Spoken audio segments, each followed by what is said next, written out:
હાય, જય શ્રી કૃષ્ણ. જય શ્રી કૃષ્ણ. કેટલા દિવસે આવી? આટલો બધો ટાઈમ? હાય, કેમ છો? જય શ્રી કૃષ્ણ. ઘણા બધા ટાઈમે આજે તને ટાઈમ મળ્યો? ટાઈમ નથી મળ્યો તો આજે ટાઈમ કાઢીને આવી છું. અચ્છા, મારા માટે ટાઈમ કાઢ્યો. તારા માટે ન હોય તને ટાસ્ક આપવાનો. તું કઈ ને કઈ ટાસ્ક લઈને યાર આવ્યા જ રાખે છે. તું તારા સ્ટુડન્ટ ફ્રેન્ડ્સ, આ ટીચર છે, મારી બેસ્ટ ફ્રેન્ડ છે અને ઘણા બધા સ્ટુડન્ટ ને ટીચિંગ કરાવે છે. હવે એમના માટે ટાસ્ક હોય, પણ મારી બેસ્ટ ફ્રેન્ડ છે એટલા માટે મારા માટે પણ શેનો ટાસ્ક? કુકિંગ. યાર, કુકિંગ તો ડાબા હાથનો ખેલ છે. કોઈ પણ રેસીપી હું બનાવી દઉં. બોલ ને, શું ખાવું છે? હલવો. હલવો તો બરાબર, પણ શેનો હલવો? સોયાબીન હલવો. અરે, આ તો સોયાબીન ની વડી છે. આનો શું બનાવવું છે? એનો હલવો બનાવવાનો. યાર, આનો હલવો ના બને. ફ્રેન્ડ્સ, આનો હલવો બને. બસ રેસીપી જોઈ તમે. આનો હલવો બને. હું તને પરાઠા બનાવી દઉં, અથવા તો હું તને પંજાબી શાક બનાવી દઉં. હું શ્યોર છું તું બનાવીશ. તારા માટે કોઈ કામ ઇમ્પોસિબલ નથી કે ડિફિકલ્ટ નથી. તું બનાવીશ જ, હું શ્યોર જ છું. યાર, આવું કઈ અને આને મને આજે આપણે ચેનલ ને 2 વર્ષ પૂરા થાય છે. ઘણો બધો વચ્ચે મને એવું થયું કે ચેનલ ચાલવી મુશ્કેલ હતી, છતાં પણ આને મને આ જ રીતે પુશ કરી છે. એટલે એક બેસ્ટ ફ્રેન્ડ નું હોવું પણ લાઈફમાં જરૂરી છે. અને આજે પણ આ કઈ એવો નવો ટાસ્ક લઈને આવે છે કે મને આનો હલવો બનાવી દે. હવે તમે કહો કે આનો હલવો કશે જોયો છે બને? બનશે, હું શ્યોર છું. હાય ફ્રેન્ડ, જય શ્રી કૃષ્ણ. મારી ફ્રેન્ડ યુટ્યુબમાં કુકિંગ ચેનલ ચલાવે છે, તો પ્લીઝ તમે લોકોને રિક્વેસ્ટ છે, તમે લોકો એને સપોર્ટ કરો અને હજી વધારે આગળ વધે અને સક્સેસ થાય. હું તો હંમેશા સ્ટાર્ટિંગથી જ સપોર્ટમાં છું.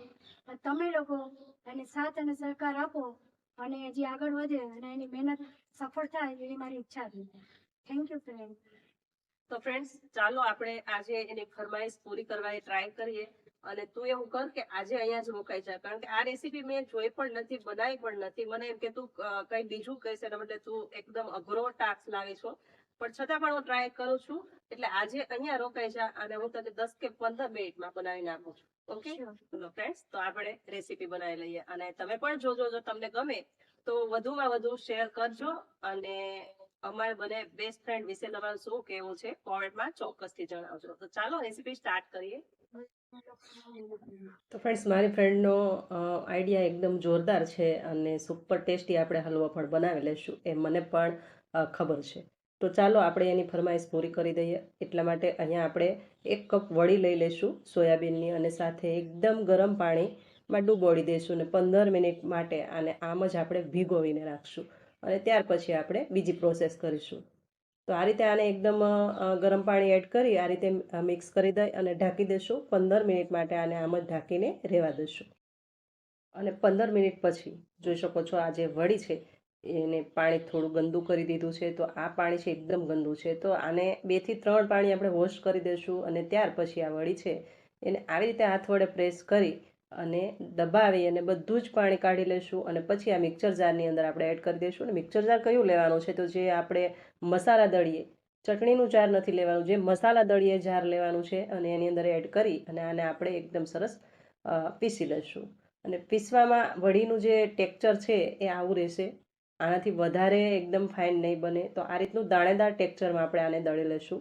જોઈ શકો છો આવું એનું દાણેદાર ટેક્સચર રહેશે. તો આ રીતે આને દળી લેવાનું છે. અને આ જે વડી સોયાબીનની છે એનો હલવો આપણે ઘીમાં બનાવવાનો છે. તો ઘી અહીંયા લઈ લઈશું 2 ટેબલ સ્પૂન ઘી. અને સાથે જ આજે આપણે દળીને રાખ્યું છે એ બધું જ આ પેનની અંદર એડ કરી દઈશું. અને પછી આને ધીમી ફ્લેમ પર આપણે શેકી લઈશું.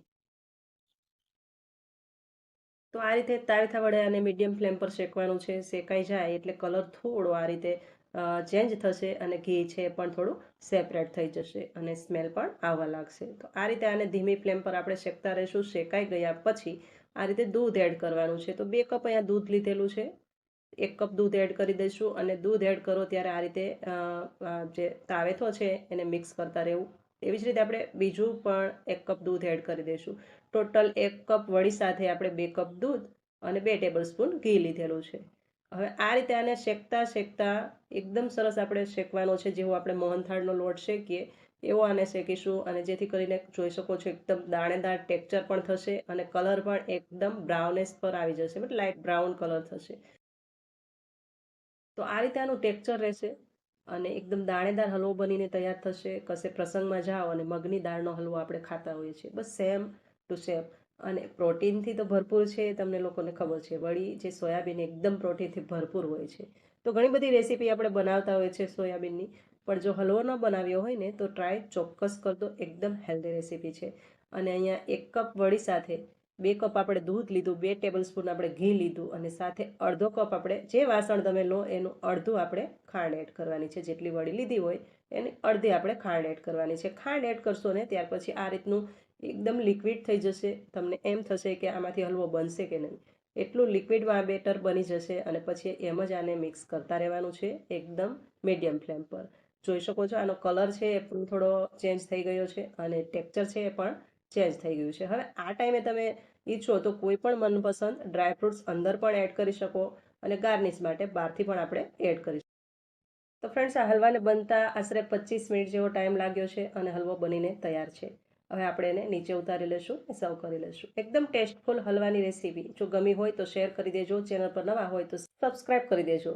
અને આવી જ એક યુનિક રેસીપી સાથે ફરી પાછા આપણે મળતા રહીશું. અને હા, મારી બેસ્ટ ફ્રેન્ડ માટે તમારું શું કહેવાનું છે કોમેન્ટમાં તમારા મંતવ્ય જરૂરથી જણાવજો. ફરી પાછા આપણે મળતા રહીશું આવી જ એક યુનિક રેસીપી સાથે. ત્યાં સુધી આવજો. Thank you for watching.